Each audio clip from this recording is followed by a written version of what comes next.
കോഴിക്കോട് പുറക്കാമലയിലെ ക്വാറിക്കെതിരായ പ്രതിഷേധത്തിനിടെ 15-കാരന് പോലീസിന്റെ മർദ്ദനമേറ്റെന്ന പരാതിയിൽ rural SP report തേടി. വിവരങ്ങളുമായി കോഴിക്കോട് നിന്ന് അഭിജിത്ത് മുഴക്കുന്നാണ് ചേരുന്നത്. Abhijith, good morning. പേരാമ്പ്ര DYSPയോട് റിപ്പോർട്ട് തേടി എന്ന വിവരം വരുന്നു. എന്തൊക്കെയാണ് വിശദാംശങ്ങൾ?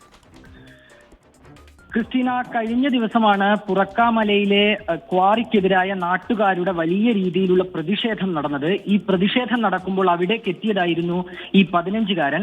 അതിനിടയിൽ ഈ 15-കാരനെ പോലീസ് ബലമായി ഈ സംഭവ സ്ഥലത്ത് നിന്ന് പോകുന്ന ദൃശ്യങ്ങളൊക്കെ പുറത്തു വന്നിരുന്നു. ഇതിന് പിന്നാലെ പോലീസ് വാഹനത്തിനകത്ത് വെച്ച് പോലീസ് ക്രൂരമായി മർദ്ദിച്ചു എന്ന് ഈ കുട്ടിയുടെ പിതാവ് ഒരു പരാതിയുമായി രംഗത്തെത്തി. ഈ കുട്ടി പിന്നീട് കോഴിക്കോട് മെഡിക്കൽ കോളേജ് ആശുപത്രിയിൽ ചികിത്സ തേടിയിരുന്നു. ബാലാവകാശ കമ്മീഷനും DGPക്കും ഉൾപ്പെടെ കുട്ടിയുടെ പിതാവ് പരാതിയും നൽകി. ഇതിലാണിപ്പോൾ അന്വേഷിച്ച് റിപ്പോർട്ട് നൽകാൻ Kozhikode rural SP KE Baiju നിർദ്ദേശം നൽകിയിരിക്കുന്നത്. പേരാമ്പ്ര DYSPക്കാണ് ഈ ഇത്തരത്തിലുള്ള ഒരു റിപ്പോർട്ട് തയ്യാറാക്കി നൽകാനുള്ള നിർദ്ദേശവും നൽകിയിട്ടുള്ളത്. ഇതിൽ പോലീസിന്റെ വിശദീകരണം പ്രായപൂർത്തിയാകാത്ത ആൾ എന്നറിഞ്ഞിരുന്നില്ല.